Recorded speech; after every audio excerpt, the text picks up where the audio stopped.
जय हिंद दोस्तों, कैसे हैं आप सभी। आशा और उम्मीद करते होंगे आप लोग अच्छे होंगे।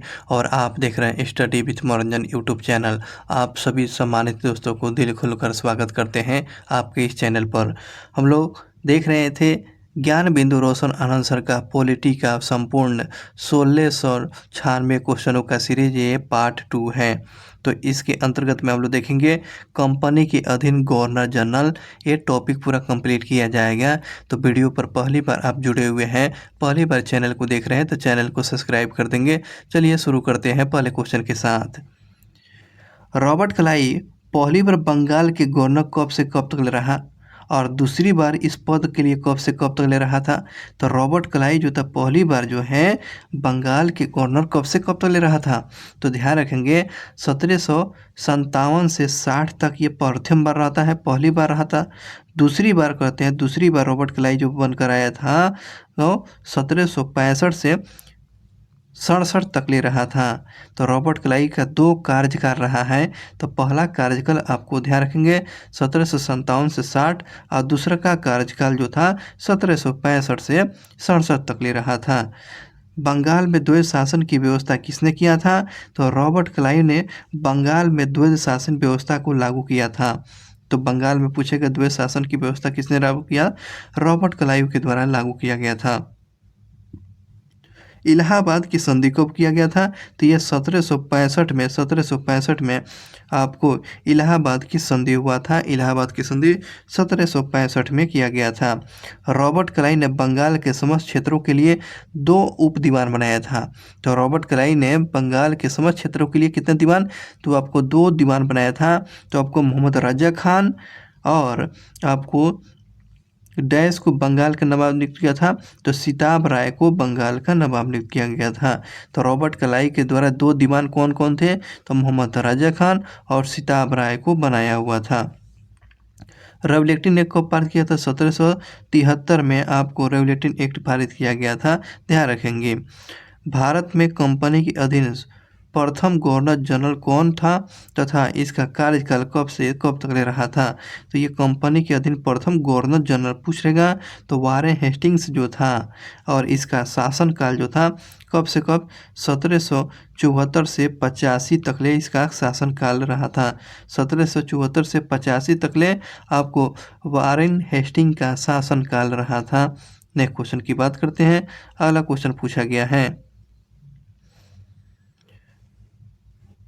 वारेन हेस्टिंग के राजकीय कोषागार को कहाँ से हटाकर आपको कोलकाता से लाया था।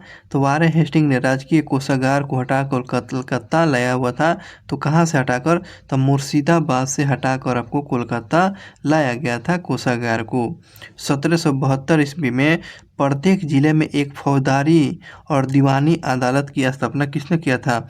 तो 1772 ईस्वी में प्रत्येक जिले में एक फौजदारी और एक दीवानी अदालत की स्थापना वारेन हेस्टिंग्स के द्वारा किया गया था। 1772 में आपको प्रत्येक जिले में एक फौजदारी और दीवानी की व्यवस्था आपको वारेन हेस्टिंग ने किया हुआ था। फौजदारी मामले किस अदालत के द्वारा निरीक्षित हुआ करता था। तो ये आपको ध्यान रखेंगे फौजदारी अदालतों जो है किसके द्वारा निरीक्षित किया जाता था, सदर निजाम के द्वारा। आपको फौजदारी मुकदमे का निरीक्षित करने वाला कौन था, सदर निजाम था, सदर निजाम था। अगले बात करते हैं फौजदारी मुकदमे के वो कौन सा कानून लागू किया गया था। तो फौजदारी मुकदमे के लिए कौन सा कानून लागू किया था, तो ये मुस्लिम कानून को लागू किया गया था, मुस्लिम कानून को। कोर्ट ऑफ डायरेक्टर ने द्वैध शासन प्रणाली को कब समाप्त कर दिया। तो ये आपको कोर्ट ऑफ डायरेक्टर ने द्वैध शासन प्रणाली को कब समाप्त कर दिया, तो 1772 में इसकी समाप्त कर दिया गया। वारेन हेस्टिंग के नवाब के देखभाल के लिए डैश मन की मिर्जाफर की विधवा जो थी मुन्नी बेगम के संरक्षण नियुक्त किया गया था। वारेन हेस्टिंग के देखभाल के लिए जो मिर्जाफर की जो विधवा थी, मिर्जाफर की विधवा मुन्नी बेगम के संरक्षण नियुक्त किया गया था। ध्यान रखेंगे इस बात को। अगले क्वेश्चन पर चलते हैं। 1775 ईस्वी में मुन्नी बेगम को हटाकर उसको नवाब का संरक्षण किसने नियुक्त किया था, तो अब मोहम्मद रजा खान को नियुक्त किया गया था, मोहम्मद रजा खान को नियुक्त किया गया था। मनुस्मृति है ना, मनुस्मृति अंग्रेजी अनुवाद में court of Gentoo laws court of Gentoo laws के नाम से, कोर्ट ऑफ जेंटू लॉज के नाम से आपको अनुवाद कराया गया था। कब? तो ये 1776 में कराया गया था। आपको मनुस्मृति का इंग्लिश में अनुवाद क्या था? ए कोड ऑफ जेंटू लॉज, 1776 में। अभिज्ञान शकुंतला नामक नाटक को अंग्रेजी में अनुवाद कब कराया गया था? तो अभिज्ञान शकुंतला कालिदास की ये पुस्तक है, तो आपको इसको इंग्लिश में नाटक को अनुवाद कराया गया था 1789 में। 1789 में अभिज्ञान शकुंतला, और उसके बाद मनुस्मृति को 1776 में आपको एक कोड ऑफ जेंटू लॉज के नाम से इसको प्रकाशित किया गया था। 1785 ईस्वी में श्रीमद् भागवत गीता को अंग्रेजी में अनुवाद कराया गया था। किसके द्वारा? तो आपको विलियम विल्किंस के द्वारा जो है, विलियम विल्किंस के द्वारा 1785 ईस्वी में भागवत गीता को अंग्रेजी में अनुवाद कराया गया था। इस बात को ध्यान रखेंगे। अगले क्वेश्चन पर देखते हैं। कोलकाता में मुस्लिम शिक्षा के लिए विकास के लिए प्रथम मदरसा का निर्माण किया गया था वारेन हेस्टिंग के द्वारा। कब? तो ये 1781 ईस्वी में, 1781 में कोलकाता में प्रथम मुस्लिम शिक्षा के लिए प्रथम मदरसा आपको वारेन हेस्टिंग्स के द्वारा 1781 में स्थापित किया गया था। 1782 ईस्वी में बनारस में, 1782 ईस्वी में बनारस में संस्कृत विश्वविद्यालय की स्थापना किया गया। किसके द्वारा? जोनाथन डंकन के द्वारा। ध्यान रखेंगे 1782 ईस्वी में जो है बनारस में संस्कृत विश्वविद्यालय की स्थापना जो किया, विश्वविद्यालय की स्थापना का जोनाथन डंकन के द्वारा किया गया था। The Asiatic society of Bengal की स्थापना, एशियाटिक सोसाइटी ऑफ बंगाल की स्थापना चार्ल्स विल्किंस के द्वारा जो किया गया था 1784 ईस्वी में। एशियाटिक सोसाइटी ऑफ बंगाल की स्थापना 1784 में विलियम जोन्स के द्वारा किया गया था, विलियम जोन्स के द्वारा। नेक्स्ट क्वेश्चन की बात करते हैं। बम्बई में एशियाटिक सोसाइटी की स्थापना कब किया गया? बम्बई में पूछेगा तो आपको 1804 में एशियाटिक सोसाइटी की स्थापना किया गया था।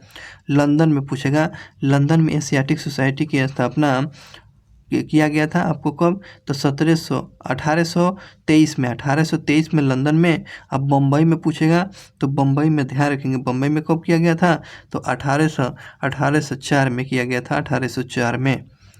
नेक्स्ट क्वेश्चन की बात करते हैं। अगले क्वेश्चन पूछे गए 1780 ईस्वी में भारत का पहला समाचार पत्र कौन था?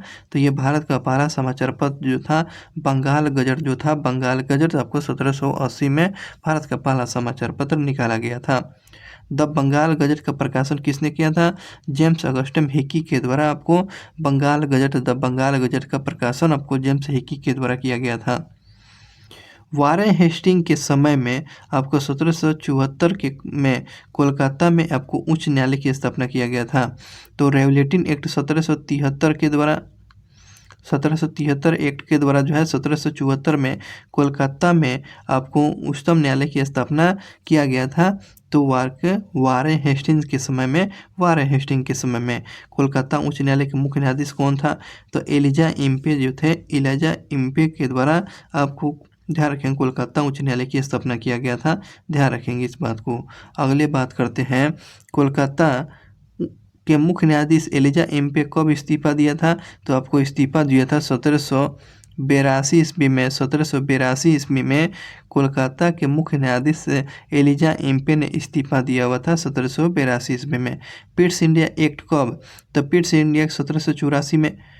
और उसके समय पारित, किसके समय पारित किया गया था पिट्स इंडिया? तो हेस्टिंग के समय में आपको ध्यान रखेंगे, हेस्टिंग के समय में आपको पिट्स इंडिया एक्ट 1774 पारित किया गया था। ध्यान रखेंगे। बोर्ड ऑफ रेवेन्यू की स्थापना किसके समय में किया गया था? बोर्ड ऑफ रेवेन्यू की जो स्थापना पूछ रहा है, तब बोर्ड ऑफ रेवेन्यू की स्थापना को वारेन हेस्टिंग्स के द्वारा के समय में किया गया था। बोर्ड ऑफ रेवेन्यू की स्थापना ध्यान रखेंगे हेस्टिंग के समय में किया गया था। अगले क्वेश्चन की बात करते हैं। अगले क्वेश्चन पूछे गए हैं कि भारतीय अधिकारी राज रायन किसके हिसाब के देखभाल किया करते थे? तो भारतीय अधिकारी राज रायन किसके देखभाल हिसाब किया करते थे? हेस्टिंग के समय के जो है ये भारतीय अधिकारी जो रायन तो ये हेस्टिंग के आपके हिसाब को देखभाल करने वाले ये अधिकारी हुआ करते थे। हेस्टिंग ने फरवरी आपको 1785 ईस्वी में इंग्लैंड पहुंचने के बाद उस पर महाभियोग लगाया गया था। किसके द्वारा? तो बार्क के द्वारा आपको लगाया गया था महाभियोग।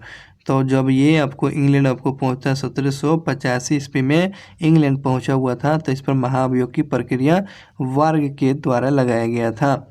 सुरक्षा प्रकोष्ठ की नीति पूछेगा किससे संबंधित है?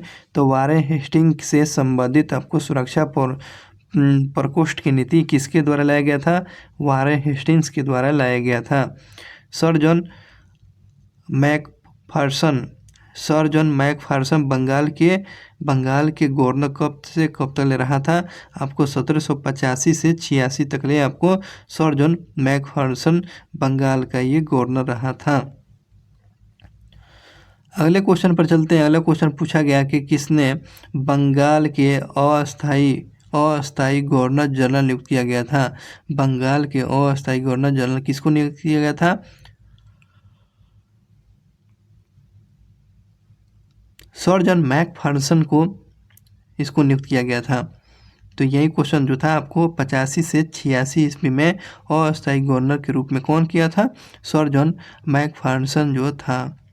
अगले क्वेश्चन देखते हैं। 1786 से 1793 ईस्वी में 1786 से 1793 ईस्वी में बंगाल का गवर्नर कौन था? तो लॉर्ड कॉर्नवालिस जो था। 1786 से ले आपको 1793 में बंगाल के गवर्नर कौन था? तो लॉर्ड कॉर्नवालिस था। आगे बात करते हैं किसके समय में जिला के समस्त अधिकारी कलेक्टर के हाथों में था? तो जिला के समस्त अधिकार जो था कलेक्टर के हाथों में था लॉर्ड कॉर्नवालिस का समय में। तो ये जिला के समस्त अधिकार कलेक्टर के हाथ में था लॉर्ड कॉर्नवालिस के समय में। कॉर्नवालिस ने प्रसिद्ध कोड विकसित किया था जिसे कॉर्नवालिस कोड कहते हैं। तो ये आपको कॉर्नवालिस को 1793 में विकसित किया था कॉर्नवालिस कोड। स्थानीय बंदोबस्त कब और किसने लागू किया था? तो ध्यान रखिएगा स्थानीय बंदोबस्त कब? तो आपको 1793 ईस्वी में, और 1793 में आपको कॉर्नवालिस कोड विकसित किया गया था और इसको अस्थायी बंदोबस्त व्यवस्था किया गया था लॉर्ड कॉर्नवालिस के द्वारा। अस्थायी बंदोबस्त 1793 में किया गया था, इस बात को ध्यान रखेंगे। अगले क्वेश्चन पूछा गया कि स्थानीय बंदोबस्त की योजना किसने बनाया था? तो स्थानीय बंदोबस्त की योजना आपको जॉन शोर बनाया हुआ था। तो अस्थाई बंदोबस्त की योजना किसने बनाया था? जॉन शोर ने बनाया था। 1793 ईस्वी में किसने लागू किया था? लॉर्ड कॉर्नवालिस ने 1793 में 93 में, और जॉन शोर योजना इसको बनाया था जॉन शोर। भू राजस्व वसूलने के अन्य दो व्यवस्था कौन कौन से थे? तो रैयतबाड़ी और महलबाड़ी व्यवस्था जो थे भू राजस्व वसूलने का, ये दो कर था, टैक्स था, वसूल किया जाता था। रैयतबाड़ी व्यवस्था आपको 1792 में बड़ा महल डिस्ट्रिक्ट में पहली बार लागू किया गया था। किसके द्वारा? कर्नल रीड के द्वारा लागू किया गया था। तो रैयतबाड़ी आपको 1792 ईस्वी में 12 महल में इसको लागू किया गया था, कर्नल रीड के द्वारा लागू किया गया था पहली बार में। रैयतबाड़ी व्यवस्था मद्रास में कब लागू किया गया था? 1820 ईस्वी में रैयतबाड़ी व्यवस्था आपको मद्रास में लागू किया गया था। रैयतबाड़ी व्यवस्था चलाने के लिए मद्रास का गवर्नर नियुक्त किया गया था, मुनरो को नियुक्त किया गया था। रैयतबाड़ी व्यवस्था चलाने के लिए मद्रास का गवर्नर किसको नियुक्त किया गया था? तो मुनरो को नियुक्त किया गया था। नेक्स्ट क्वेश्चन देखते हैं। रैयतबाड़ी व्यवस्था बम्बई में कब लागू किया गया था? तो आपको 1825 ईस्वी में बम्बई में रैयतबाड़ी व्यवस्था लागू किया गया था। बम्बई में पूछेगा तो क्या बताएंगे? 1825 में रैयतबाड़ी व्यवस्था लागू किया गया था। महलबाड़ी व्यवस्था कब शुरू हुआ? तो महलबाड़ी व्यवस्था आपको 1822 ईस्वी में। महलबाड़ी व्यवस्था 1822, महलबाड़ी व्यवस्था आपको 1822 में। महलबाड़ी व्यवस्था के जन्मदाता कौन? तो महलबाड़ी व्यवस्था के जन्मदाता हॉट मैकालजी। तो हॉट मैकालजी महलबाड़ी व्यवस्था के जनक हैं। प्रारंभ में महलबाड़ी व्यवस्था में लगान उत्पादन डैश का तथा उसके बाद घटकर कितना कर दिया गया, तो आपको सबसे पहले आपको 2/3 था, अब उसको घटाकर कर दिया 1/2 कर दिया। पहले 2/3 था, अब 1/2 कर दिया गया। ये टैक्स वाले व्यवस्था जो है महलबाड़ी व्यवस्था पूछेगा। पहले कितना था 2/3, अब कितना कर दिया गया 1/2 कर दिया गया, 1/2 कर दिया गया। किसका, महलबाड़ी व्यवस्था की बात किया गया था। अगले क्वेश्चन पर चलते हैं। भारत में नागरिक सेवा का जनक किसको बोला गया है, तो भारत में नागरिक सेवा का जनक किसको, कर्नवालिस को बोला जाता है। भारत में न्यायिक सेवा का जनक है, नागरिक सेवा का जनक आपको पूछेगा तो कर्नवालिस को बोला जाता है। सर जॉन शोर बंगाल का गवर्नर कब से कब तक ले रहा था, सर जॉन शोर जो था बंगाल का गवर्नर कब से कब तक, 1793 से आपको 1798 ईस्वी तक ले सर जॉन जो बंगाल का गवर्नर रहा था। सर जॉन कौन सी नीति अपनाया था, अहस्तक्षेप की नीति अपनाया था। तो क्वेश्चन पूछता है कि उस गवर्नर का नाम बताएं जो अहस्तक्षेप की नीति अपनाया था, तो ये आपको सर जॉन शोर जो था और बंगाल के गवर्नर के पद पर आपको 1793 से लेकर 1798 तक ले रहा था। जो इसका महत्वपूर्ण काम क्या याद रखेंगे, अहस्तक्षेप की नीति याद रखेंगे। किसके शासनकाल में आपको 1795 बंगाल नियम 21 के तहत है नवजात कन्याओं की हत्या किया, आपको सर जॉन शोर जो है आपको 1795 ईस्वी में बंगाल नियम 21 के तहत जो है नवजात कन्याओं की हत्या किया। तो हत्या पर कानून बना हुआ था सर जॉन शोर के समय में, सर जॉन शोर के समय में। लॉर्ड वेलेजली बंगाल के गवर्नर कब तक ले था,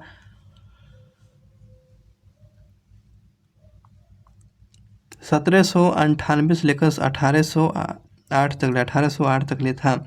1798 से लेकर 1808 तक ले आपको लॉर्ड वेलेजली जो बंगाल का गवर्नर रहा था 1798 से लेकर 1808 तक ले रहा था।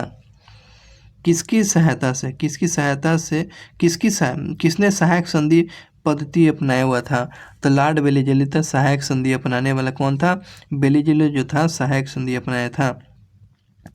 भारत में संधि का उपयोग वेलेजली के पूर्व कहाँ के गवर्नर ने किया था, तो फ्रांसीसी डुप्ले के द्वारा। फ्रांसीसी गवर्नर जो था डुप्ले जो था, इससे पहले वेलेजली के सबसे पहले जो था फ्रांसीसी गवर्नर जो था डुप्ले के द्वारा यूज किया गया था।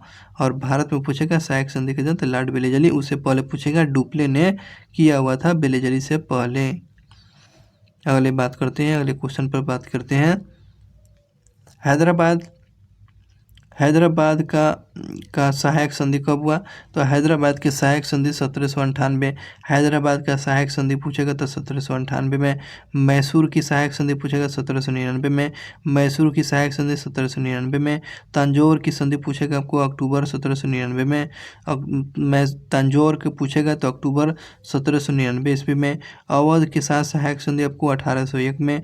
अवध के साथ आपको सहायक संधि 1801 में।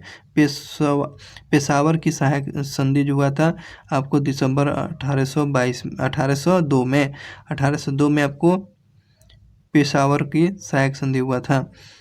बरार और भोसले ने कब सहायक संधि किया था, बरार और भोसले ने सहायक संधि आपको दिसंबर 1803 ईस्वी में, दिसंबर 1803 में। सिंधिया के साथ सहायक संधि, सिंधिया के साथ कब संधि, तो 1804 में। 1804 में सहायक संधि आपको सिंधिया के द्वारा किया गया था। अगले बात करते हैं कि कहाँ के होलकरों ने सहायक संधि स्वीकार नहीं किया था, तो इंदौर के होलकरों ने सहायक संधि नहीं अपनाया था। टीपू सुल्तान किस आंग्ल मैसूर युद्ध में मारा जाता है, तो ये आपको चौथे आंग्ल मैसूर युद्ध 1799 ईस्वी में, 1799 ईस्वी में मारा गया।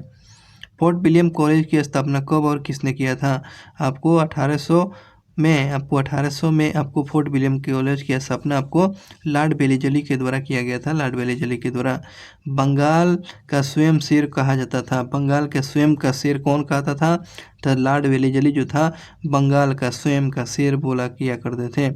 लॉर्ड कॉर्नवालिस का दूसरा कार्यकाल, लॉर्ड कॉर्नवालिस का दूसरा कार्यकाल 1805 से लेकर 1805 ईस्वी में, 1805 ईस्वी में आपको कॉर्नवालिस का दूसरा कार्यकाल रहता है। और कॉर्नवालिस का इस प्रकार जो है 1800 1805 में ही कॉर्नवालिस का मृत्यु हो जाती है और कॉर्नवालिस 1805 में ही दूसरे का कार्यकाल भी किया हुआ था, लेकिन 1805 में इसका मृत्यु हो जाता है। सर जॉन बार्लो बंगाल के गवर्नर के पद पर कब से कब तक ले रहा था। सर जॉन बार्लो जो बंगाल के पद पर, आपको ध्यान रखेंगे, बंगाल के गवर्नर के पद पर 1805 से 7 तक, 1805 से लेकर 7 तक ले था। सिपाही विद्रोह कब हुआ था, तो 1806 में हुआ था।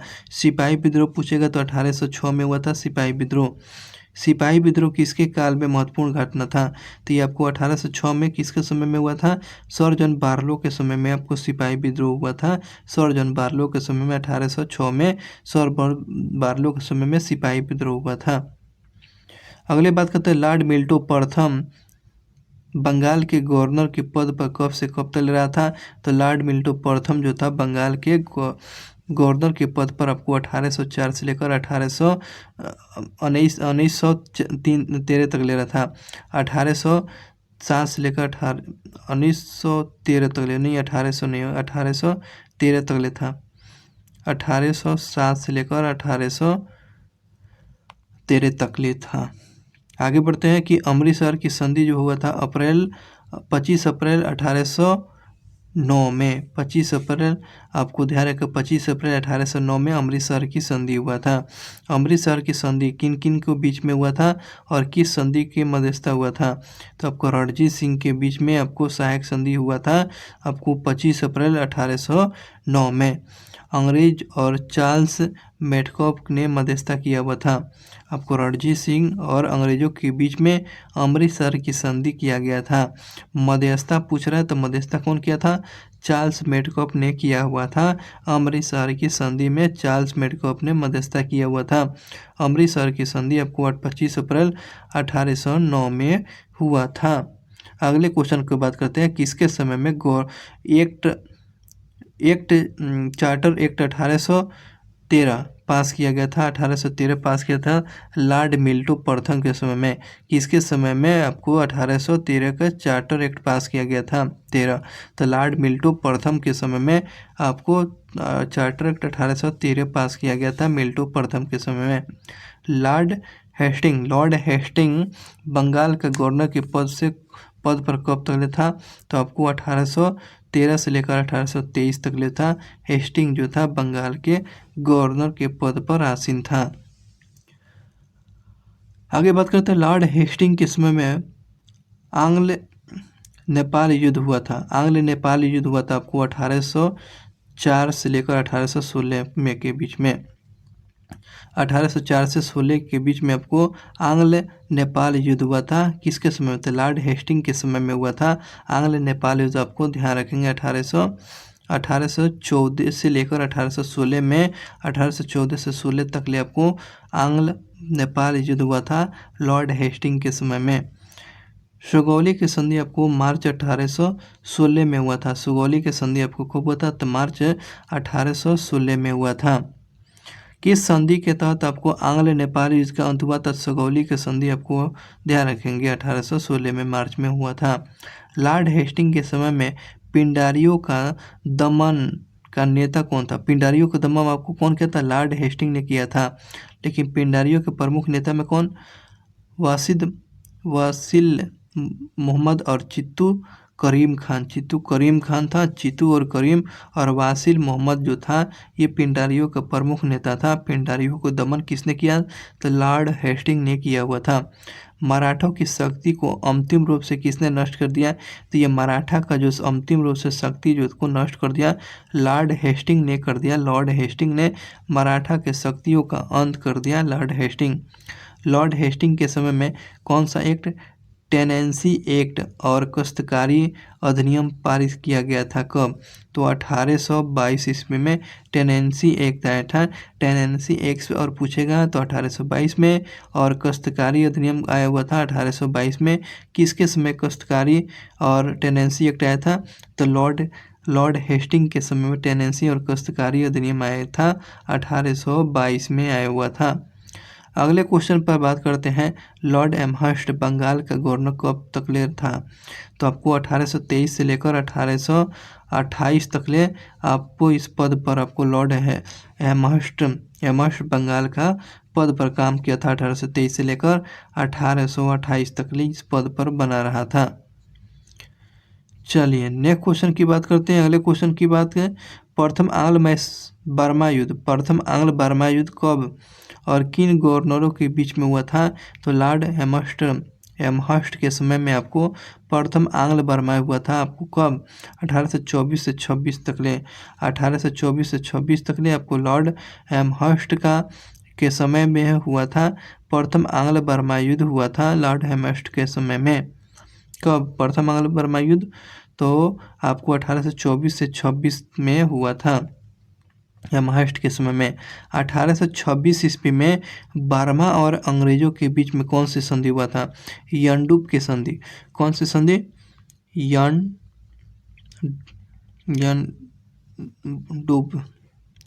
यंडूब की संधि।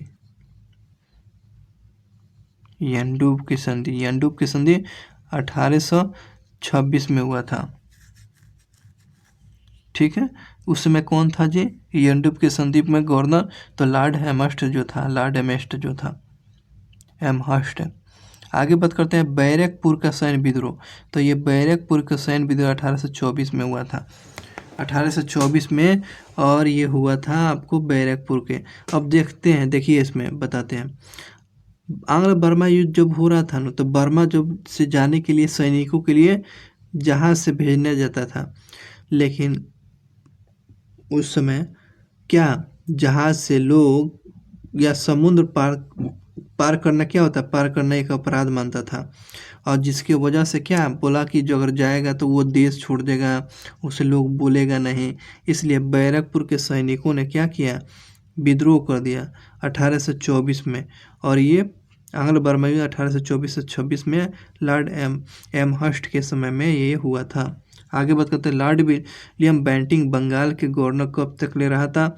तो 1828 से लेकर 1835 तक ले लॉर्ड विलियम बेंटिंक जो बंगाल का गवर्नर बनकर रहा था 1828 से लेकर 1835 तक ले था। अगले क्वेश्चन की बात करते हैं, तो विलियम बेंटिंक मद्रास का गवर्नर कब बना? तो 1803 में। तो लॉर्ड विलियम बेंटिंक मद्रास का गवर्नर बना तो 1803 में बना था। 1803 में बना हुआ था। किसके समय में? 1806 में 1806 पे माथे पर जातीय चिन्ह न लगाने और कानों में बालियां न पहनने के बिल्लौर के सैनिकों ने विद्रोह कर दिया था।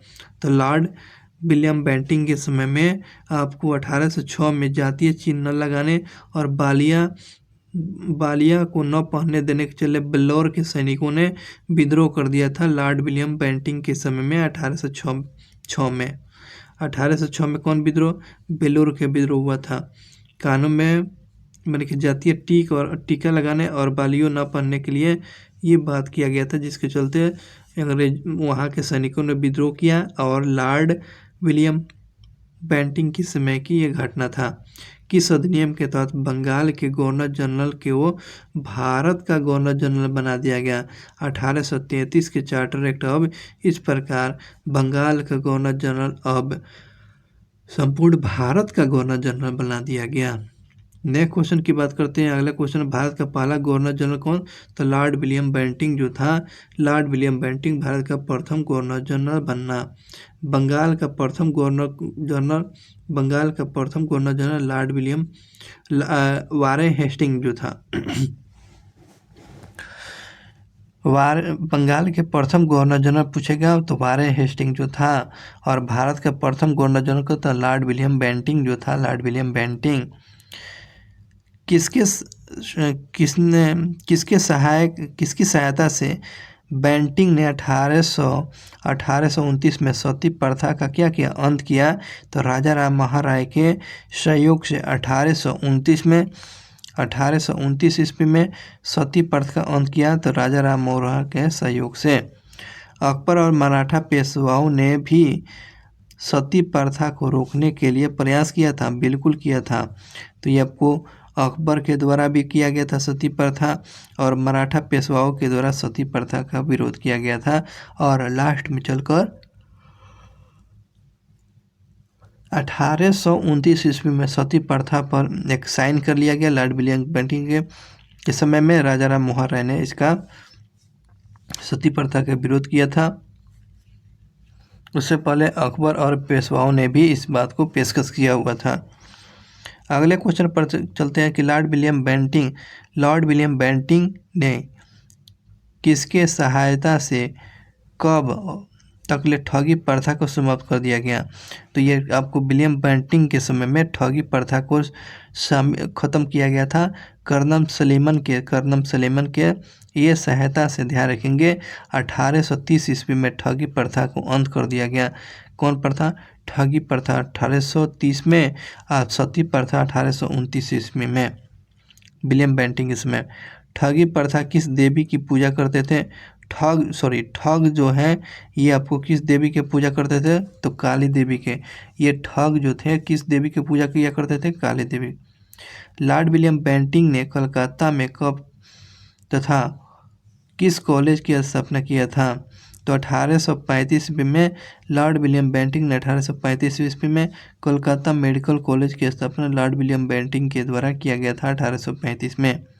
भारत शासन अधिनियम 1835 में आया था लॉर्ड विलियम बेंटिंक के समय में। किसके समय मैकाले की अनुशंसा पर अंग्रेजी शिक्षा का माध्यम बनाया गया था? लॉर्ड विलियम बेंटिंक की अनुशंसा पर, है ना। लॉर्ड विलियम बेंटिंक की मध्यस्थता जो किया था, लेकिन अनुशंसा आपको मैकाले के अनुशंसा पर। मैकाले आयोग किससे संबंधित है? अंग्रेजी शिक्षा से संबंधित है। तो लॉर्ड विलियम बेंटिंक के समय की ये घटना थी। अगले क्वेश्चन की बात करते हैं। 1831 ईस्वी में मैसूर और 1834 ईस्वी में कुर्ग मध्य कंचेर को किसने हड़प लिया था? तो लॉर्ड विलियम बेंटिंक ने हड़प लिया था। तो मैसूर को कब हड़ा था? 1831 ईस्वी में।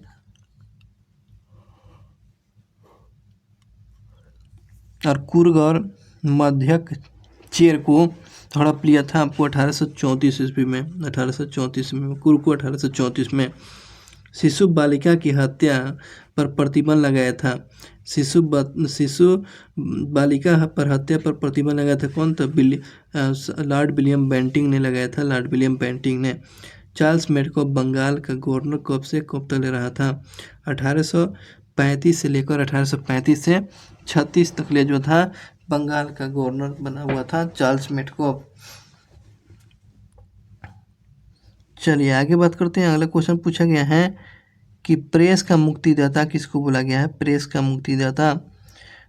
मुक्तिदाता आपको चार्ल्स मेडकॉफ को बोला जाता है। चार्ल्स मेडकॉफ को। चार्ल्स ऑकलैंड बंगाल का गवर्नर कब से कब तक ले था? 1836 से 1842 तक ले था। आपको ध्यान रखेंगे चार्ल्स ऑकलैंड बंगाल का गवर्नर बना था आपको 1836 से लेकर 1842 ईस्वी तक ले बना था। प्रथम आंग्ल अफगान युद्ध हुआ था। 1839 से 42। 1839 से लेकर 1842 तक ले आपको प्रथम आंग्ल अफगान युद्ध हुआ था। प्रथम आंग्ल अफगान युद्ध कब हुआ था सर?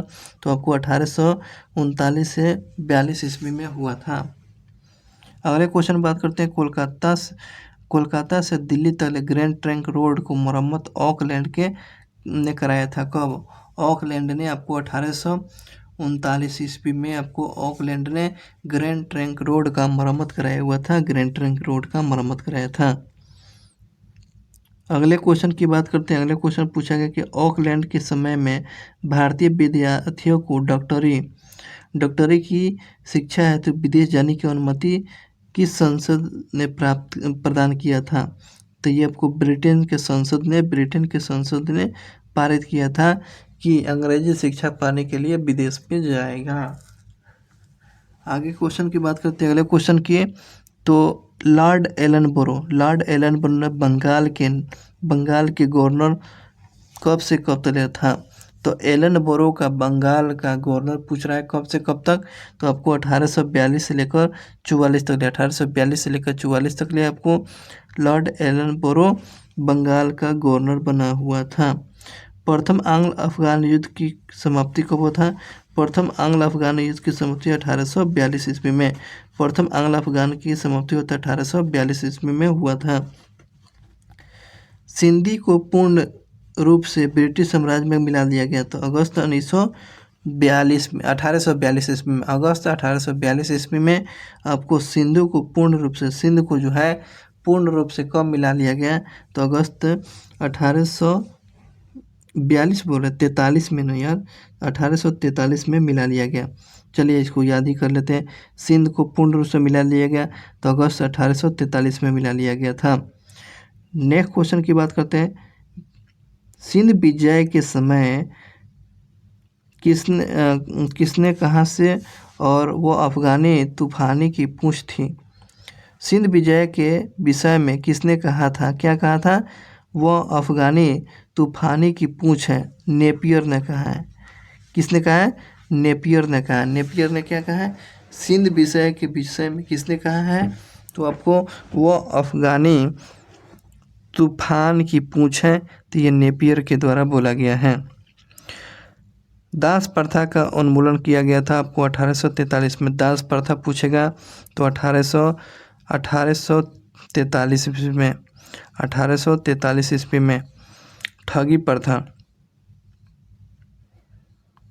1830 में दास माने कि सती प्रथा 1829 ईस्वी में। ध्यान रखेंगे। तो ये आपको दास प्रथा 1843 ईस्वी में उन्मूलित कर दिया गया, ख़त्म किया गया। रविवार की छुट्टी 1843 में, है ना। दास प्रथा 1843 में, रविवार की छुट्टी आपको 1843 में। ध्यान रखेंगे। लॉर्ड हार्डी बंगाल का गवर्नर कब से कब तक था? तो 1844 से लेकर 1848 तक ये बंगाल का आपको लॉर्ड हार्डिंग ये गवर्नर बनने का सौभाग्य मिला हुआ था। 1844 से 48 तक ये पद पर बना रहा था। अगले क्वेश्चन बात करते हैं कि प्रथम आंग्ल सिख युद्ध हुआ कब हुआ और किसने जीता हुआ था? तो अंग्रेजों ने आपको प्रथम आंग्ल सिख युद्ध जीत लिया। अगर पूछेगा तो कब हुआ था? 1845 से 1845 से लेकर 1846 के बीच में प्रथम आंग्ल सिख युद्ध की हुआ था, अंग्रेजों ने जीता हुआ था। नरबली प्रथा पर रोक लगाया गया था। लॉर्ड हार्डिंग ने नरबली प्रथा पर रोक लगाया था। इस बात को ध्यान रखेंगे, नरबली प्रथा। अगले क्वेश्चन की बात करते हैं। लॉर्ड डलहौजी बंगाल का गवर्नर कब से कब ले था? तो 1843 से लेकर 1846 तक ले। 1848 तक ले 1848 तक ले से लेकर 1856 तक ले था। क्या बोल रहे हैं यार कि लॉर्ड डलहौजी बंगाल का गवर्नर कब से कब तक ले? 1848 से लेकर 1856 तक ले। 48 से लेकर 1856 तक ले ये आपको गवर्नर बना हुआ था। द्वितीय आंग्ल सिख युद्ध लड़ा गया था। मतलब कि द्वितीय कितने लड़े गए थे? तो 3। द्वितीय आंग्ल सिख युद्ध के दौरान कितने युद्ध लड़े गए थे? तो 3 युद्ध लड़े गए थे। द्वितीय आंग्ल सिख युद्ध लड़ा गया था तो उसमें 3 गो युद्ध आपको लड़ा गया था। ध्यान रखेंगे। प्रथम रामनगर का युद्ध कब हुआ था? प्रथम रामनगर का युद्ध पूछेगा तो क्या बताएंगे? रामनगर का युद्ध आपको 6 नवंबर 1948 को, ये आपको ध्यान रखेंगे। 6 नवंबर 1848 में 6 नवंबर 1848 ईस्वी में आपको रामनगर का युद्ध लड़ा गया था। रामनगर का युद्ध लड़ा गया था। चिलैयावाला का दूसरा चिलैयावाला के युद्ध कब? तो चिलैयावाला के युद्ध आपको 13 जनवरी 1849 ईस्वी में 1849 ईस्वी में चिलैयावाला का युद्ध लड़ा गया था। तो प्रथम रामनगर का पूछेगा तो 26 नवंबर 1848 ईस्वी में। तीसरा युद्ध गुजरात नामक किस स्थान पर हुआ था? तीसरा युद्ध गुजरात नामक स्थान पर हुआ था। आपको 12 मार्च 1849 ईस्वी को लड़ा गया था। द्वितीय आंग्ल बर्मा युद्ध और डैश यानी कि 1852 ईस्वी में लोअर बर्मा और पिगू को अंग्रेजी राज में मिला दिया गया था। द्वितीय आंग्ल बर्मा युद्ध के समय 1852 ईस्वी में लोअर बर्मा और पीगू को अंग्रेजी साम्राज्य में मिला लिया गया। तो लोअर बर्मा और पीगू को आपको मिला लिया गया 1852 में, द्वितीय आंग्ल बर्मा युद्ध के समय में मिलाया गया था। अगले क्वेश्चन की बात करते हैं। डलहौजी ने सिक्किम पर कब अधिकार कर लिया? डलहौजी जो था सिक्किम पर अधिकार कर लेता है 1850 ईस्वी में। 1850 ईस्वी में आपको डलहौजी सिक्किम पर अधिकार कर लिया 1850 में। इमाम कमीशन की स्थापना कब किया गया था? 1852 में किया गया था। इनाम कमीशन की स्थापना जो किया गया था 1852 में किया गया था। डलहौजी के शासनकाल में उसके डैश सिद्धांत के कारण अधिक याद किया जाता है। तो डलहौजी के जो है व्यापक सिद्धांत के नाम से जाना जाता है डलहौजी के। अंग्रेजी साम्राज्य में सतारा राज्य को कब विलय किया गया था? तो आपको 1848 ईस्वी में अंग्रेजी साम्राज्य का जो विलय किया गया था 1848 ईस्वी में अंग्रेजी साम्राज्य का विलय किया गया था।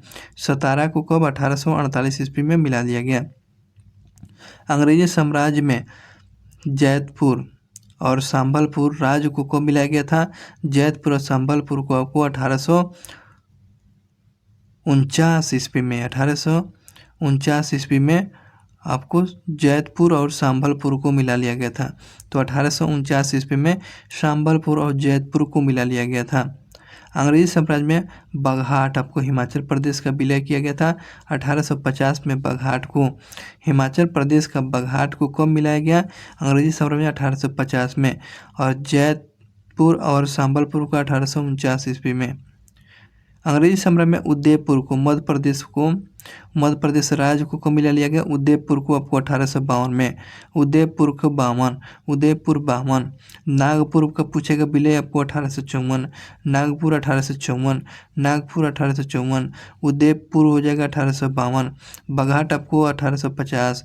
जैतपुर और संबलपुर 1849 ईस्वी में। अगले क्वेश्चन पर चलते हैं। अगले क्वेश्चन, अवध पर कुशासन का आरोप लगाकर अंग्रेजी साम्राज्य में मिलाया गया 1856 में। अवध को कब मिलाया गया? 1856 में। कुशासन का आरोप लगाकर 1856 में अंग्रेजी साम्राज्य में मिला लिया गया। 1856 में अवध का नवाब कौन था? वाजिद अली शाह था। तो 1856 में अवध का नवाब कौन था? वाजिद अली शाह जो था। तो उस पर कुशासन का आरोप लगाकर 1856 में अब अवध को भी मिला लिया गया 1856 में, जो वाजिद अली शाह उसका शासक जो था। 18वीं शताब्दी में अवध राज्य का संस्थापक कौन का? सदात अली खान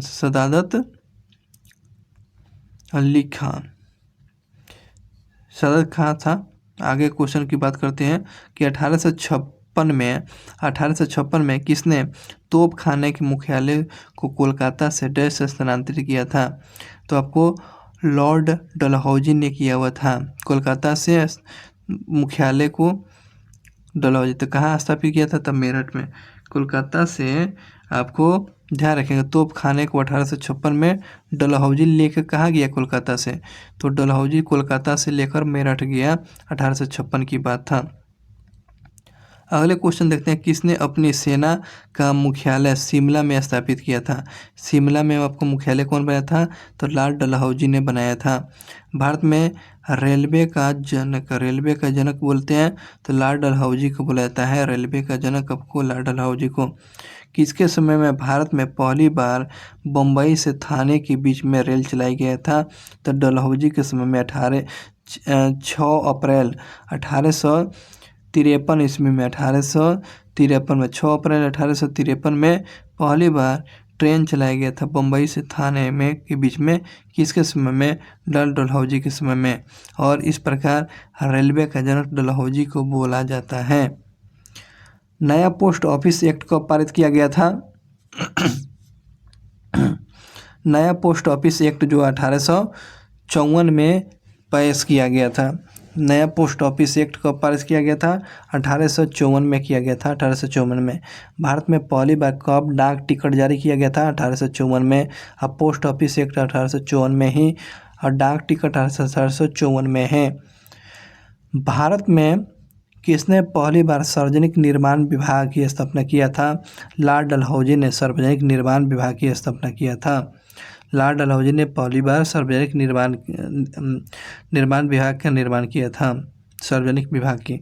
आगे बात करते हैं कब तथा और उसके साथ स्वतंत्र विभाग के रूप में लोक विभाग की स्थापना, लोक सेवा आयोग की स्थापना आपको लॉर्ड डलहौजी के समय में 1854 में किया गया था। स्वतंत्र विभाग के रूप में लोक सेवा विभाग की स्थापना 1854 में किसने किया था? 1854 में आपको लॉर्ड डलहौजी ने आपको लोक सेवा विभाग की स्थापना 1854 में किया गया, लॉर्ड डलहौजी के समय में। किसके समय में? 1853 ईस्वी में कोलकाता और आगरा के बीच में पहली बार ट्रेन से संचालित जो तार शुरू किया गया था, लॉर्ड डलहौजी के समय में।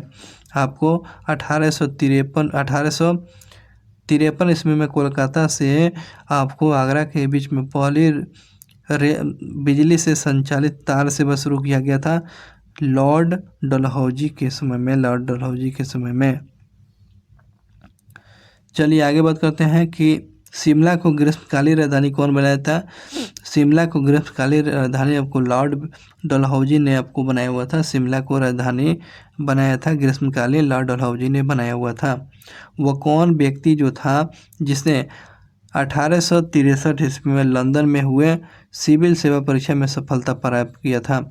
1863 की बात कर रहा है, लंदन में हुए सिविल सेवा परीक्षा में सफलता कौन प्राप्त किया था? सत्येंद्रनाथ टैगोर जो था, सत्येंद्रनाथ टैगोर ने सफलता प्राप्त किया था 1863 में। ध्यान रखेंगे सिविल सेवा के परीक्षा में।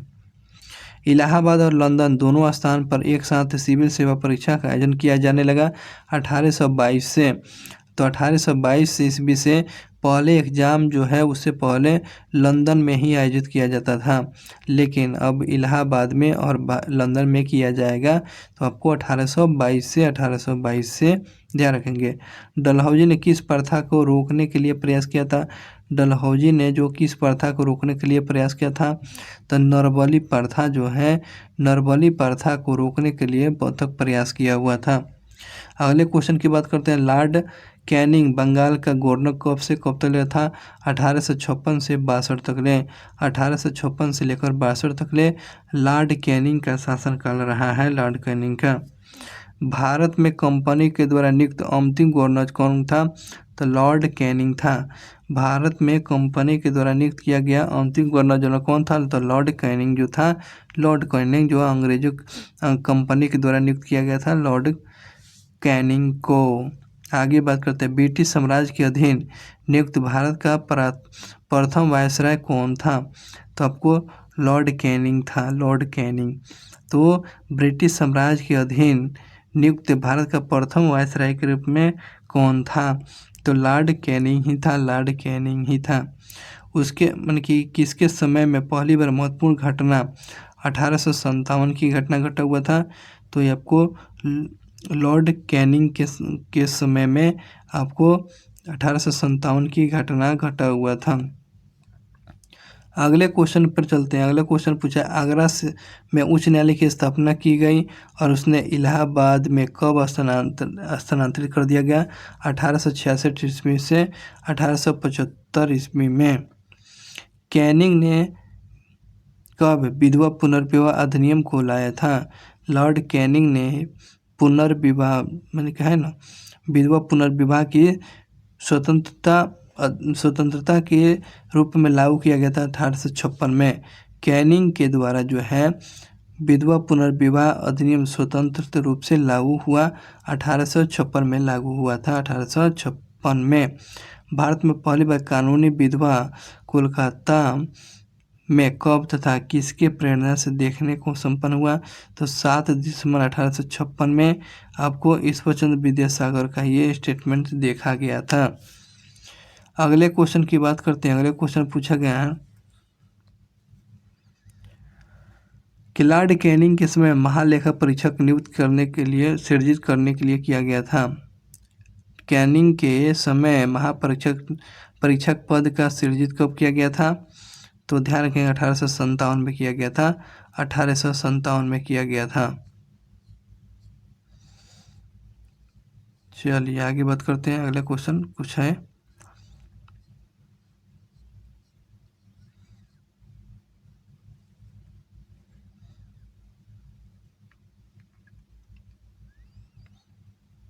₹1857 हो गया।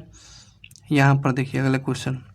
अगला क्वेश्चन पूछा गया है कि भारत के किस अधिनियम के तहत मुगल सम्राट के पद को समाप्त कर दिया गया। किस अधिनियम के तहत मुगल सम्राट के पद को खत्म किया गया।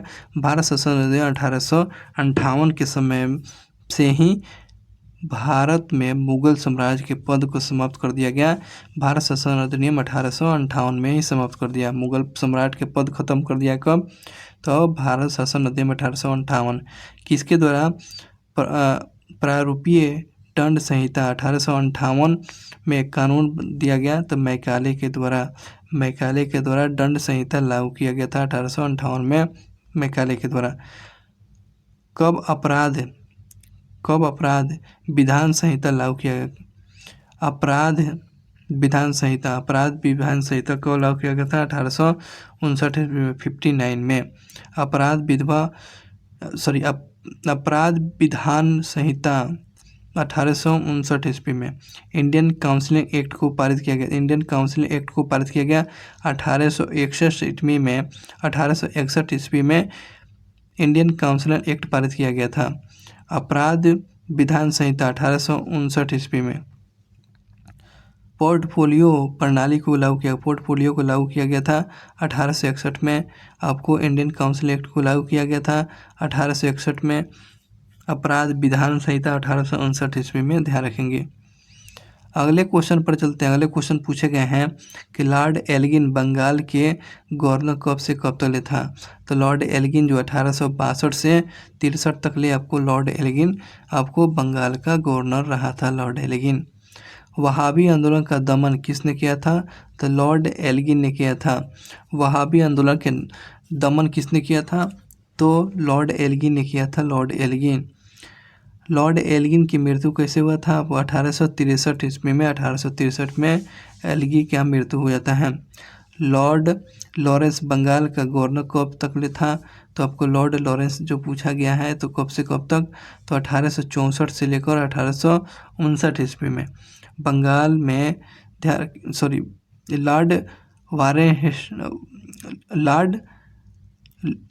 लॉर्ड लॉरेंस बंगाल का गवर्नर के कब तक ले था। 1864 से 59 ईस्वी में। भूटान ने ब्रिटिश साम्राज्य पर आक्रमण किया था 1865 ईस्वी में। 1865 ईस्वी में, ध्यान रखेंगे। भूटान ने ब्रिटिश साम्राज्य के खिलाफ जंग छेड़ा हुआ था 1865 ईस्वी में, ध्यान रखेंगे। अफगान के संबंध में किसने हस्तक्षेप की नीति अपनाया था। तो लॉरेंस ने अपनाया था। अफगानिस्तान में जो है हस्तक्षेप का नीति अपनाया था कौन सा कंट्री। तो ध्यान रखेंगे लॉर्ड लॉरेंस ही था। चलिए आगे बढ़ते हैं अगले क्वेश्चन पर। अफगानिस्तान के संदर्भ में लॉरेंस ने हस्तक्षेप नीति अपनाई और इसने किस नाम से जानता है। शानदार निष्क्रियता पद्धति के नाम से जाना जाता है। अगले क्वेश्चन की बात करते हैं। लॉर्ड लॉरेंस के समय में उड़ीसा में भयानक अकाल पड़ा हुआ था। उड़ीसा में जो है भयानक अकाल पड़ा हुआ था 1866 ईस्वी में। लॉरेंस के समय में उड़ीसा में भारी अकाल पड़ा हुआ था। बुंदेलखंड और राजपूताना को कब भीषण अकाल का सामना पड़ा हुआ था। तो ध्यान रखिएगा बुंदेलखंड और राजपूताना को कब ये अकाल खंड मिला हुआ था। तो ध्यान रखेंगे 1859 से 69 में। नेक्स्ट क्वेश्चन की बात करते हैं। लॉर्ड लॉरेंस किसके नेतृत्व में अकाल आयोग का गठन किया था। तो ध्यान रखेंगे हेनरी कैंपबेल के नेतृत्व में आपको लॉर्ड लॉरेंस के नेतृत्व में अकाल आयोग का गठन किया गया था। किसके समय में। हेनरी कैंपबेल के समय में गठित किया गया था। चलिए आगे बात करते हैं अगले क्वेश्चन पर कि किसके द्वारा कब भारत और यूरोप के बीच में 15 समुद्री टेलीग्राफ सेवा शुरू किया गया था। लॉरेंस के समय में भारत और विदेशों में टेलीग्राफ जो है, टेलीग्राफ की सेवा की शुरुआत किया गया था लॉर्ड लॉरेंस 1865 ईस्वी में। लॉर्ड मेयो बंगाल का गवर्नर कब से कब तक लिया था? 1859 से 69, 1869 से 72 तक लिए ये बंगाल का गवर्नर रहा था लॉर्ड मेयो। लॉर्ड मेयो ने अजमेर में कब मेयो कॉलेज की स्थापना किया था? तो मेयो कॉलेज की स्थापना उसका कहाँ किया था? तो ये आपको अजमेर में किया था, 1872 में किया था, 1872 में किया था मेयो कॉलेज की स्थापना। अगले क्वेश्चन की बात करते हैं हम। 1872 में कृषि विभाग की स्थापना लॉर्ड मेयो ने किया था। 1872 ईस्वी में कृषि विभाग की स्थापना किसने किया था? लॉर्ड मेयो ने किया था। भारत में अंग्रेजों के समय में प्रथम जनगणना हुआ था 1872 में। चलिए आगे बात करते हैं। लॉर्ड मेयो को पोर्ट ब्लेयर में लॉर्ड मेयो को जो पोर्ट ब्लेयर जगह है, ठीक है, इंडिया में, तो पोर्ट ब्लेयर में आपको चाकू मारकर हत्या कर दिया गया। तो आपका अफगान शेर अली अफरीदी और आपको कौन सा डेट में? 8 फरवरी 1872 में वो का समय पीरियड ख़त्म हो जाता है। लॉर्ड नॉर्थब्रुक जो है बंगाल का गवर्नर कब बनता है? तो लॉर्ड नॉर्थब्रुक जो है बंगाल का गवर्नर आपको 1872 से 76 में बनता है। 72 से 76 में आपको नॉर्थब्रुक जो है बंगाल का गवर्नर बनता है। किसके समय में बंगाल में भयानक अकाल पड़ा था? तो नॉर्थब्रुक के समय में आपको अकाल पड़ा हुआ था नॉर्थब्रुक के समय में। चलिए आगे क्वेश्चन की बात करते हैं।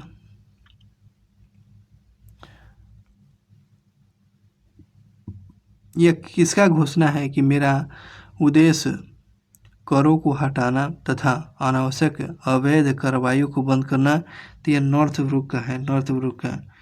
नॉर्थब्रुक ने कहा था मेरा उद्देश्य ये है कि करों को हटाना और अनावश्यक जो है वैधिक कार्रवाइयों को बंद करना। यह नॉर्थब्रुक का ये स्टेटमेंट था।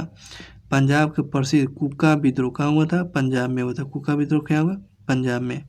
और किसके समय में? तो लॉर्ड नॉर्थब्रुक के समय में हुआ था।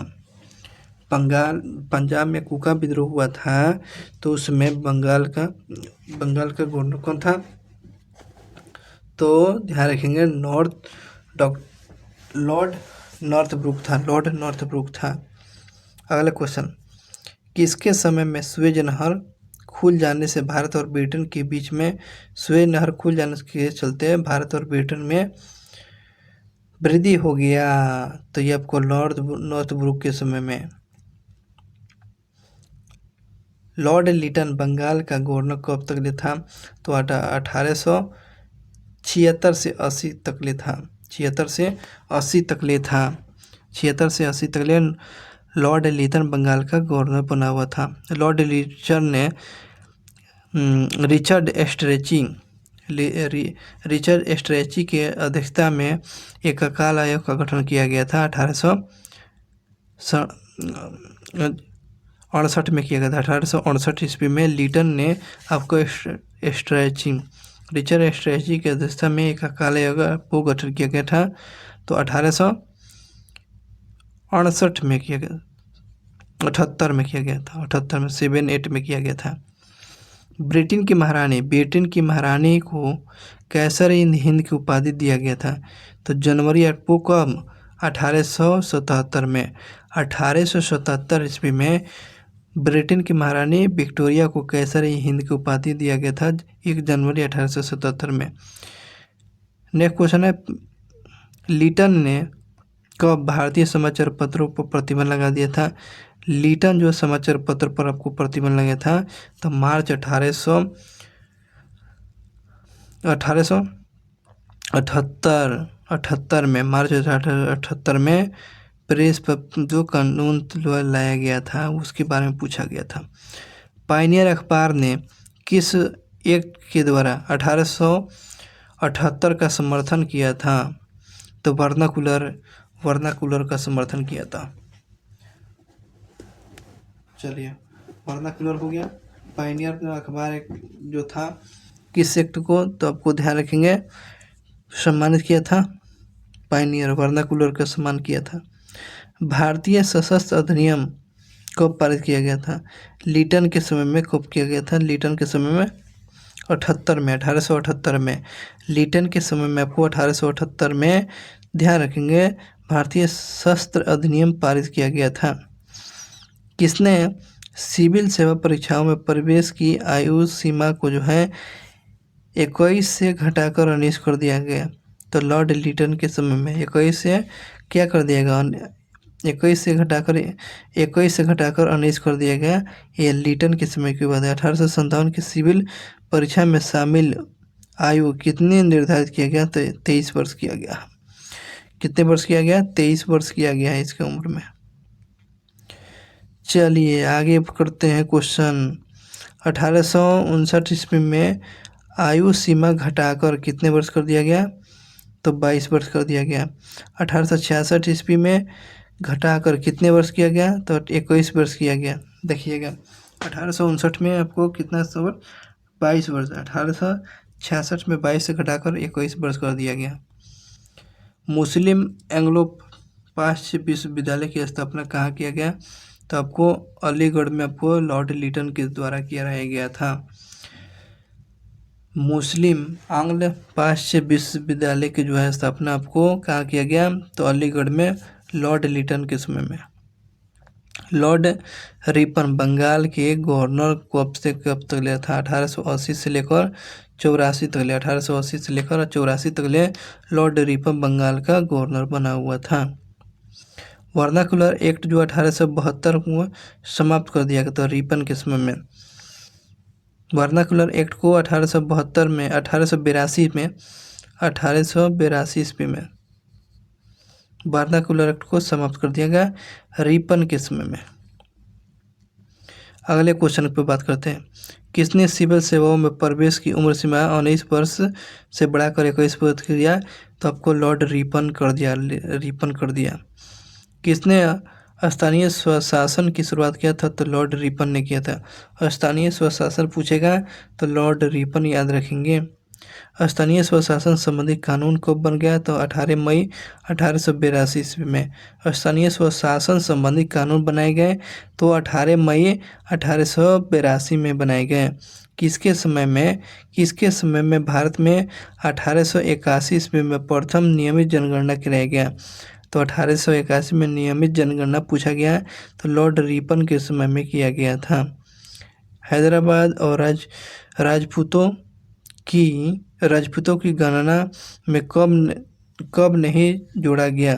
तो 1881 ईस्वी में। 1881 ईस्वी में हैदराबाद और राजपूतों को जो है जनगणना नहीं जोड़ाया था। तो 1881 में। आगे बढ़ते हैं। पहली बार जब जनगणना आपको 1872 में आपको पहली बार जनगणना आपको कब हुआ था? 1872 में लॉर्ड रिपन के समय में है प्रथम कारखाना अधिनियम आया था 1881 में। तो लॉर्ड रिपन के समय में प्रथम कारखाना अधिनियम 1881 ईस्वी में। वो कौन सा अधिनियम जो है चाय, कॉफ़ी और नील की खेती पर लागू नहीं था? तो प्रथम कारखाना अधिनियम पर ये सब चीज़ बातें लागू नहीं था। अगले क्वेश्चन पर चलते हैं कि रिपन के समय में शिक्षण सुधारों के अंतर्गत में किस के अध्यक्षता में एक आयोग का गठन किया गया था? तो विलियम हंटर की अध्यक्षता में आपको ध्यान रखेंगे शिक्षण सुधारों के अंतर्गत में इस पर जोर दिया गया था हंटर के द्वारा। इल्बर्ट बिल कब? 2 फरवरी 1883 ईस्वी में। वेडलैंड नहीं हो जाएगा। इल्बर्ट विधेयक को पारित किया गया था 2 फरवरी 1883 ईस्वी में। किस विधेयक के विश्व में श्वेत विद्रोह के नाम से जाना जाता है? तो इल्बर्ट बिल को श्वेत विद्रोह के नाम से जाना जाता है क्योंकि उसको इल्बर्ट बिल को सफ़ेद विद्रोह बोलते हैं क्योंकि सारे लोग अंग्रेजी था। इल्बर्ट बिल 2 फरवरी 1883। चलिए आगे बढ़ करते हैं, आगे देखते हैं कितना है।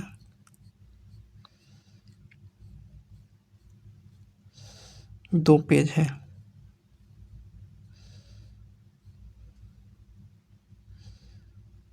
चलिए आगे बात करते हैं। किसने लॉर्ड रिपन को भारत के उदारवाद की संज्ञा प्रदान किया? फ्लोरेंस नाइटिंगेल ने। Florence Nightingale. आगे बढ़ते हैं कि लॉर्ड डफरिन बंगाल का गवर्नर कब बनता है? तो 1884 से 1888 में, आपको 1888 से लेकर 1884 तक ले लॉर्ड डफरिन बंगाल का गवर्नर बना हुआ था। लॉर्ड डफरिन के समय में तृतीय आंग्ल बर्मा युद्ध हुआ था। तृतीय आंग्ल बर्मा युद्ध कब हुआ था? तो ध्यान रखेंगे 1885